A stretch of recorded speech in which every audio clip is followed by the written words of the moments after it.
Pacta sum servanda. Significa los pactos deben honrarse. Es uno de los principios básicos en el derecho civil y el derecho internacional. Pero, ¿fue siempre así? Los pactos y tratados nos marcan la pauta de cómo se entendían las relaciones interétnicas en el siglo XVII y XVIII entre las naciones indias con las autoridades coloniales primero y luego las autoridades del Estado Nacional. Cuando eran soberanos, los ranqueles concretaron por lo menos 10 tratados de paz. Sin embargo, el Estado Nacional fue violando sistemáticamente los mismos, avanzando sobre territorios que anteriormente había reconocido como territorio ranquel. ¿Quién juzgó esta conducta ilegal? Yo creo que hay un gran desconocimiento de la historia también, porque la historia se contó a medias.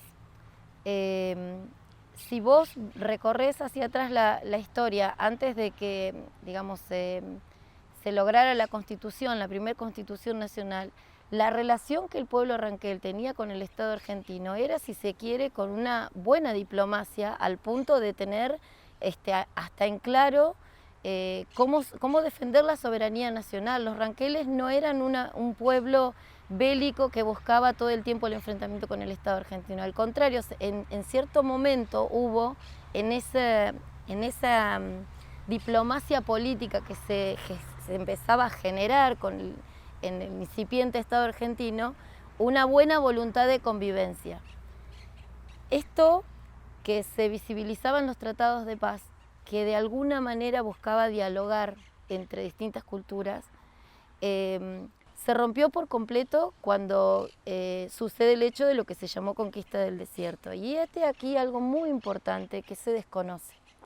En la primera Constitución Nacional, en el artículo 5, 1853 si no me equivoco, dice conservar el trato pacífico con los indios y convertirlos al catolicismo.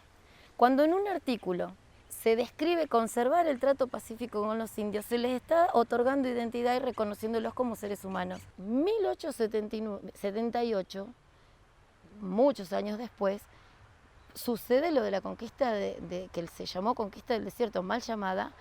Entonces se violó esa primera constitución, faltándole a la vida que tenía contemplada de los pueblos originarios de nuestro pueblo y de otros pueblos también, reconocidos por la Constitución, y lo hizo el mismo Estado.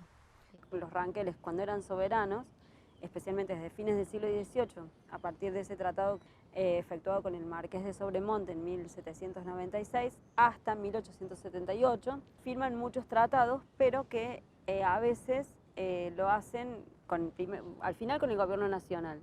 Pero todo en el periodo independentista, a veces hay tratados que nosotros hemos localizado para Córdoba, pero también hubo tratados que efectuaron en la provincia de Buenos Aires, y alguno que otro que aparentemente, esos son los que estamos en búsqueda, habrían sido con la provincia de San Luis o con la provincia de Mendoza. Entonces a lo mejor el universo de tratados con el paso del tiempo se amplía, es decir, empiezan a aparecer más pactos que complejizan esa relación. En relación a esta cuestión de por qué se firmaban tratados, hay como varias cuestiones según los momentos. La primera cuestión que vale aclarar es que decir que es un tratado de paz o que se busca la paz, eso es más ficticio que otra cosa. Tanto desde la lógica de quienes estaban en el gobierno colonial, provincial o después nacional, como de los propios indígenas, porque las relaciones fueron conflictivas. Pero sí se buscaban tratados que buscaban el reconocimiento de la soberanía en términos territoriales y políticos, y que me parece que eso es algo que atraviesa toda la historia de los tratados ranqueles, por lo menos desde fines del siglo XVIII hasta pocos antes de que el ejército avanzara plenamente sobre su territorio. También detrás de los tratados en general se negocian alianzas políticas, y eso es muy fuerte durante el siglo XIX, porque detrás de cada tratado lo que se pide, especialmente cuando lo que hoy es la Argentina estaba en guerras civiles permanentes, era que si determinada agrupación, supongamos los ranqueles, se aliaban con la Confederación Argentina, estamos hablando del Tratado de 1854, tenían que respetar o no hacer malones en ninguna provincia de la Confederación Argentina, pero sí podían hacerlos en Buenos Aires, que Buenos Aires en ese momento estaba separada. Y es más, la Confederación propiciaba que se hicieran malones sobre Buenos Aires. Entonces, bueno, ahí hay una cuestión donde los tratados tienen como muchas aristas y tienen ese sentido político más que de paz. Político de decir, bueno, reivindicar la soberanía y esa capacidad de los indígenas de decidir sobre cómo actuar en su destino soberano. A veces hay tratados que pactan, bueno, que se van a poder canjear a partir del momento de la paz los cautivos que están en las tolderías por los indígenas que están en el territorio argentino. También aparece la cuestión de la entrega de raciones para los caciques y para los indígenas, raciones que pueden ser a través de ganado, de bienes como yerba, azúcar, tabaco, o después sueldos, eso en la década del 70. Y esa cuestión tiene que ver también con esto que comentábamos en el capítulo anterior de cómo para el indígena en realidad el tratado significa que está haciendo un favor ante el gobierno, porque el gobierno es el que le tiene que estar pagando por aquellas cosas que los indígenas están cediendo en términos del territorio que el Estado les ha quitado. Desde esa lógica es vista la entrega de ración. En cambio, en los debates parlamentarios, la entrega de raciones a los indígenas es vista como algo que se subvenciona que se paga a los predadores que vienen y maloquean. Bueno, hay discursos contrapuestos.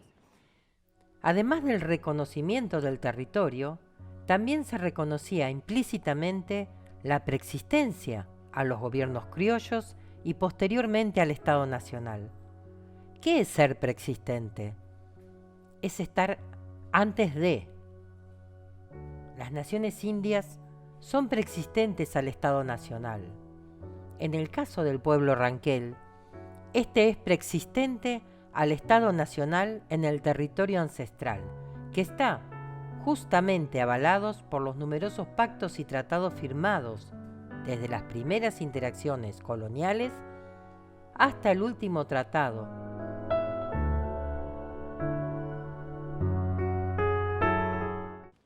Que ese tratado de 1819 pone como frontera, ¿no? O establece, marca la frontera en el río Salado de Buenos Aires, que nace por ahí por Santa Fe, San Nicolás, por ese sur, y desemboca en la bahía de San Borombón. O sea,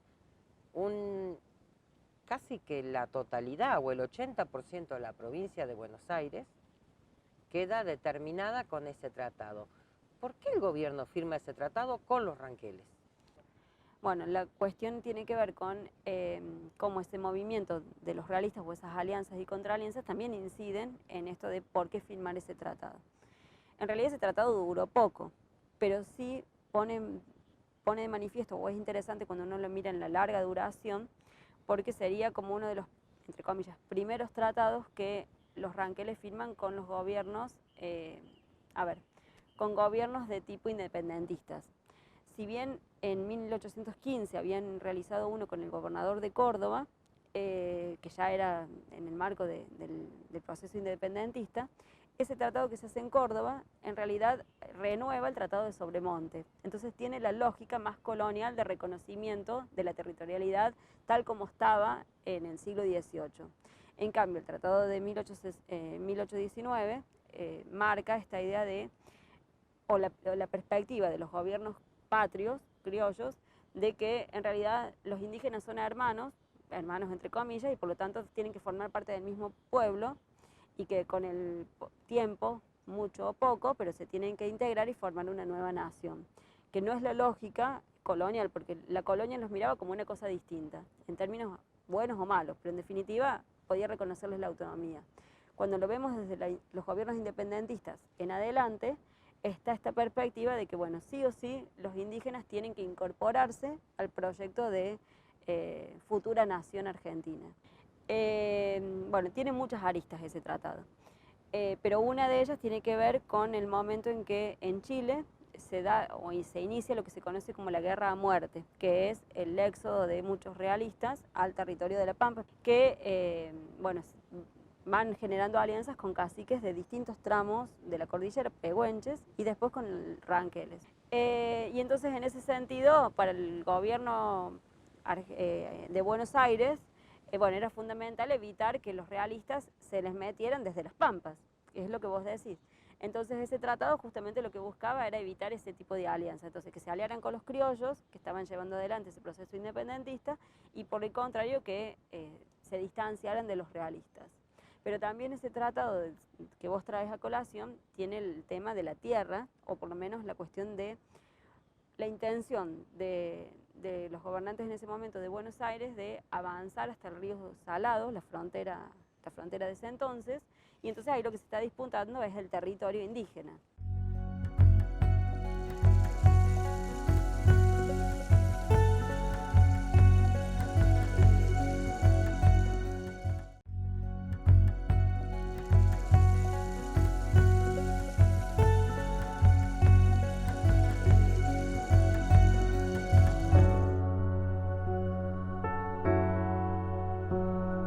A medida que el Estado Nacional argentino se construía y organizaba, se fueron anulando las políticas de mediación o las instancias de negociación, a favor de un avance que con el tiempo adquiriría un perfil genocida. ¿Cuál fue el plan u objetivo del Estado-Nación en formación para esta nueva etapa? ¿Qué cambió?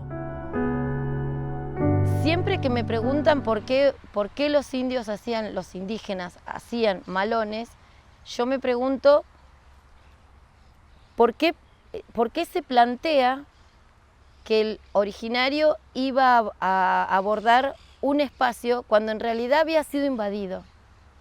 ¿Por qué se construyó esta idea de que los pueblos originarios atacaban tierras fuera de la frontera, cuando en realidad no nos preguntamos por qué razón eso no era una respuesta a una invasión territorial previa que hubo? Un malón que iba a territorio que no era, Ranquel, era para alguna función, y la mayoría de las funciones, muchas de esas funciones fueron el rescate de nuestras mujeres. Así como también por el otro lado había pedido de mujeres blancas, pero esta ida y vuelta en la frontera de objetos y de personas no se iniciaba porque uno era malo y el otro era malo, sino porque a mi criterio los malones de nuestros pueblos eran en respuesta a la invasión de nuestro territorio. ¿Cuál fue la postura de Rosas con respecto a los tratados? ¿Y a qué les llamaba trato pacífico o negocio pacífico de los indios, con los indios? Bueno, en realidad con Rosas se da un cambio, digamos, hay cambios de continuidad en relación a lo que es la política con los indígenas. Rosas los ve a los ranqueles como sus enemigos y entonces implementa una serie de campañas punitivas que en realidad se van a dar durante toda la década del 30, pero especialmente entre 1833 y 1836. En las cuales lo que trata de hacer es de erradicarlos de la Pampa Central, objetivo que no logra, pero que planificó a partir de una expedición que se conoce como la Campaña del Desierto. Se calcula que alrededor de 500 indígenas son muertos y aprisionados en ese contexto de expediciones. Simultáneamente también es el momento en donde el gobernador de Córdoba, en articulación con Rosas, produce lo que se conoce como la Matanza del Sauce, que es en lo que hoy sería la localidad de La Carlota, sobre el curso del río Cuarto, en donde había un conjunto de indígenas mansos que, bueno, los invita a jugar a las chuecas. Detrás de esa invitación lo que hace es terminar masacrando a esos indígenas. Se calcula que son como 200 los que mueren, y donde los niños, bueno, son repartidos en el interior de Córdoba. También se avanza sobre las tolderías de los caciques que estaban en el río Quinto, y donde el efecto de eso es el repliegue de buena parte de las tolderías ranqueles, tanto del Sauce, del río Quinto, como del Mamo el Mapu, hacia el río Chadilaibú. Detrás de esas expediciones que son sumamente fuertes, en términos de violencia, en términos de quita de ganados, en términos de prisioneros y muertes, los ranqueles se reestructuran. Y es desde donde entonces después uno empieza a ver con fuerza el liderazgo de Paine, porque ya Yanquetruz muere en ese contexto, y bueno, empieza después una lógica de tratados en la década del 40 hasta 1878, en donde los tratados tienen que ver más que todo, no tanto con, digamos, por lo menos para la lógica del gobierno argentino, no tanto con reconocer la nación indígena, sino como era antes, como era en tiempos de la colonia, sino con lograr a través de los tratados detener a un enemigo político en contextos en donde las guerras entre cristianos, entre criollos, no posibilitan avanzar definitivamente sobre el territorio indígena. Bueno, y una última cuestión que me parece importante marcar es cómo a medida que el Estado argentino se consolida, especialmente después de Pavón, después de la emergencia de la República Argentina, empieza a sostenerse desde el Congreso Nacional esta idea de que el gobierno nunca más tiene que hacer tratados con indígenas con el rango internacional, con lo cual se busca negar la situación de nación de las poblaciones indígenas. Y a lo sumo hacer convenios asumiendo que son un pueblo que está dentro de la República Argentina. Ese detrimento de la lógica diplomática también va de la mano de las expediciones punitivas. Una de las políticas de Roca era pensar o asumir que, dominado el oasis ranquelino, como él lo decía, en realidad la expedición al Río Negro y Neuquén iba a ser un trámite, porque él consideraba que el verdadero escollo estaba en las tolderías ranquelinas y en las salinas grandes.